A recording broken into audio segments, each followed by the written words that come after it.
Hello everyone. तो खेसारी लाल यादव जी और आकांक्षा पुरी का एक बहुत ही बेहतरीन सॉन्ग का फुल टीजर को रिलीज़ कर दिया गया है और फुल वीडियो सॉन्ग का रिलीज डेट भी आ चुका है। और इस गाने को लिखे हैं कृष्णा बेदर्दी जी और इसमें म्यूजिक दिए हैं विनय विनायक जी। और इस गाने को गाए हैं खेसारी लाल यादव जी और शिल्पी राज जी, जो कि आपको स्क्रीन के ऊपर दिखाई दे रहा है। जिस सॉन्ग का टाइटल रखेगा लटक जीबा, जिसका टाइटल है लटक जीबा।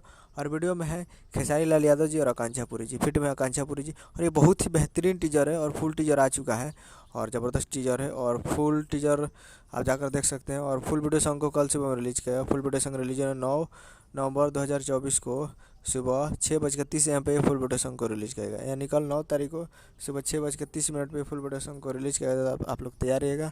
और फुल टीजर आ चुका है, तो फुल टीजर आप लोग अभी तक नहीं देखे हैं तब लोग जाकर फुल टीजर को जाकर आप देख सकते हैं। और कल तैयार रहिएगा फुल वीडियो सॉन्ग को देखने के लिए बोका music present Bhojpuri YouTube channel पे। बोका music present Bhojpuri YouTube channel पे फुल वीडियो सॉन्ग के लिए कल सुबह में तैयार रहेगा। और फुल टीजर नहीं देखें तो जाइए और जाकर देखिए बोका म्यूजिक पे। तो यही अपडेट समझ कर वीडियो को लाइक कीजिए, चैनल को सब्सक्राइब कीजिए। मिलता है अगले वीडियो में, तब तक ले जाए। जय भोजपुरी।